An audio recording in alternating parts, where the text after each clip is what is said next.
नमस्कार साथियों, लोकसभा चुनाव 2024 के तीसरे चरण का मतदान आज समाप्त हो चुका है। तीसरे चरण के चुनाव में 12 राज्य और केंद्र शासित प्रदेशों की 93 लोकसभा की सीटों पर तमाम उम्मीदवारों की किस्मत जनता ने आज ईवीएम मशीन में कैद कर दी है। तीसरे चरण का चुनाव समाप्त होने के बाद में पहला रुझान जारी हो चुका है। तीसरे चरण में किस दल को कितनी सीटें दी जा रही है, इंडिया गठबंधन इस बार तीसरे चरण में कितनी लीड ले रहा है, अगर आपको भी यह जानना है तो वीडियो के लास्ट तक जरूर बने रहे। इस चरण में 1351 उम्मीदवार चुनावी रणभूमि में खड़े थे, जिनमें से 120 महिलाएं भी शामिल है। इनमें से 1351 उम्मीदवारों में से केंद्रीय गृह मंत्री अमित शाह, ज्योतिरादित्य सिंधिया, शिवराज सिंह चौहान, दिग्विजय सिंह, डिंपल यादव जैसे कई दिग्गज नेताओं का भविष्य आज जनता ने ईवीएम मशीन में कैद कर दिया है। किसके हाथ बाजी लगेगी, कौन हार रहा है, कौन जीत रहा है, जो रुझान सामने आए हैं उसमें जो आंकड़े सामने आए हैं वो बेहद ही हैरान कर देने वाले हैं। आज तीसरे चरण का चुनाव सुबह 7 बजे शुरू हुआ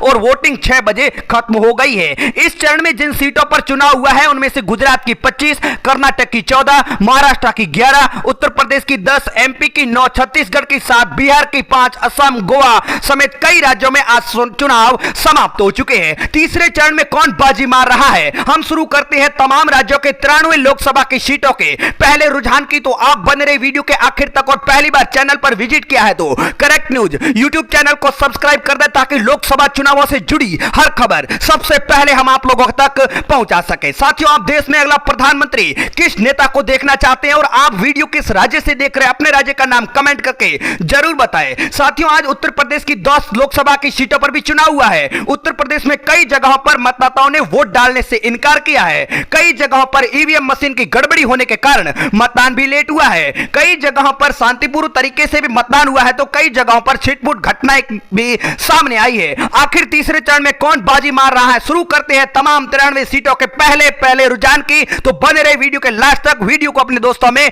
शेयर जरूर कर दें। साथियों, तीसरे चरण का मतदान खत्म होने के बाद में क्या कुछ आंकड़े सामने आ रहे हैं, रुझानों में जो आंकड़े सामने आ रहे हैं उससे शुरुआत कर लेते हैं। सबसे पहले 7 सीटों की, जो छत्तीसगढ़ में तीसरे चरण में 7 सीटों पर मतदान हो चुका है। मतदान के बाद में जो रुझान सामने आया है, बीजेपी को यहां पर 3 सीटें जा सकती हैं। कांग्रेस पार्टी के खाते में 4 लोकसभा की सीटें जाने का अनुमान रुझानों में जताया जा रहा है तीसरे चरण के मतदान होने के बाद में। अगली बात कर लेते हैं मध्य प्रदेश की, जहां पर तीसरे चरण में 8 सीटों पर मतदान समाप्त हो चुका है। मध्य प्रदेश में भारतीय जनता पार्टी की सरकार है, लेकिन लोकसभा के चुनाव में तीसरे चरण में बीजेपी को 5 सीटें जा सकती हैं। कांग्रेस पार्टी के खाते में 3 लोकसभा की सीटें जाने का अनुमान रुझानों में जताया जा रहा है मध्य प्रदेश में। अगला राज्य हमारे सामने आ चुका है पश्चिमी बंगाल, जहां पर तीसरे चरण में 4 लोकसभा की सीटों पर मतदान हो चुका है। एक सीट कांग्रेस पार्टी को मिल रही है, तो कांग्रेस पार्टी जो इंडिया का ही एक साथ दे रही, टीएमसी को 3 सीटें जा रही है। ममता बनर्जी की पार्टी को बीजेपी का यहां पर पश्चिमी बंगाल में तीसरे चरण में खाता नहीं खुलता हुआ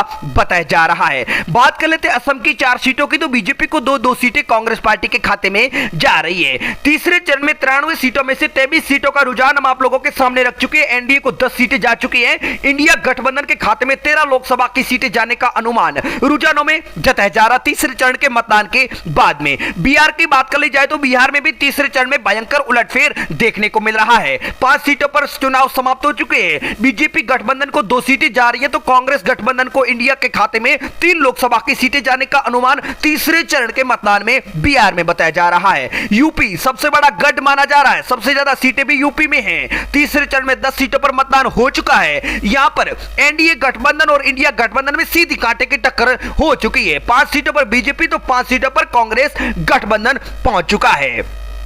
अगली बात कर लेते कर्नाटक की 14 सीटों की, तो कर्नाटक के तीसरे चरण के मतदान के बाद में 14 सीटों पर चुनाव हो चुका है। बीजेपी गठबंधन को 4 सीटें जा रही है और कांग्रेस गठबंधन को 10 लोकसभा की सीटें तीसरे चरण में जाती हुई बताई जा रही है। अगली बात कर लेते हैं साथियों, जो गोवा में 1 लोकसभा की सीट पर मतदान हुआ तीसरे चरण में। 1 सीट कांग्रेस पार्टी के खाते में जा रही है। 93 सीटों में से 53 सीटों का रुझान हम आप लोगों के सामने रख चुके हैं। एनडीए गठबंधन को 21 सीटें जा चुकी है और इंडिया गठबंधन के खाते में 32 लोकसभा की सीटें तीसरे चरण के मतदान में जाती हुई बताई जा रही है। अब बात कर लेते हैं महाराष्ट्र की 11 लोकसभा की सीटों पर तीसरे चरण में मतदान हुआ है। 11 सीटों में से बीजेपी गठबंधन को 4 सीटें और कांग्रेस गठबंधन महाविकास आघाड़ी एनसीपी साथ मिलकर चुनाव लड़ रहे 7 सीटों पर कब्जा हो रहा है।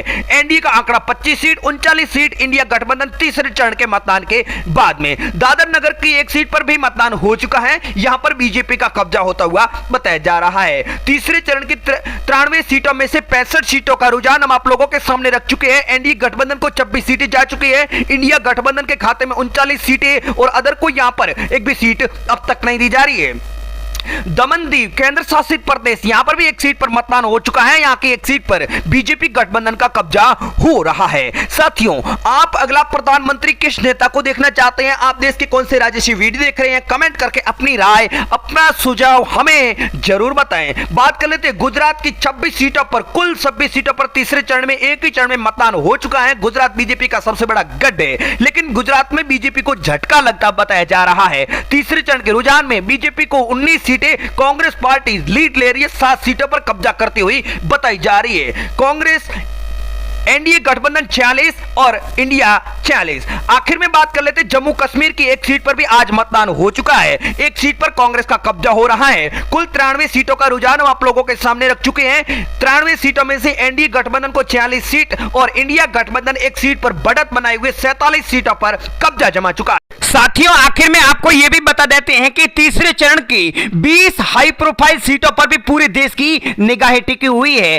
कर्नाटक और मध्य प्रदेश की दो बार पूर्व मुख्यमंत्री की प्रतिष्ठा के इसी चरण पर दाव लगी हुई है। मोदी सरकार के 10 मंत्रियों की अग्नि परीक्षा भी तीसरे चरण में होने वाली है। इसके अलावा कई नेताओं के बेटे और बहू और बेटी भी चुनावी मैदान में उतर चुके हैं। किसके हाथ बाजी लगेगी, कौन जीतेगा, यह तो 4 तारीख के चुनावी नतीजे तय करेंगे। तीसरे चरण में 11 राज्यों की 93 लोकसभा की सीटों पर मतदान हो चुका है। तीसरे चरण में ही कर्नाटक की गुलबर्गा लोकसभा की सीट से कांग्रेस अध्यक्ष मल्लिकार्जुन खड़गे के दामाद चुनावी मैदान में है। 2 पूर्व मुख्यमंत्रियों के बीएस येदियुरप्पा और कल्याण सिंह के बेटों की किस्मत का फैसला इसी चरण में है। उत्तर प्रदेश के पूर्व मुख्यमंत्री मुलायम सिंह यादव की बहू डिंपल यादव उनकी कर्मभूमि मैनपुरी से सियासी रण मैदान में है। गुजरात की गांधीनगर लोकसभा सीट से केंद्रीय गृह मंत्री अमित शाह दूसरी बार चुनावी मैदान में है। शाह के सामने कांग्रेस के सोनल रणमल भाई पटेल को टिकट दिया गया है। बहुजन समाज पार्टी से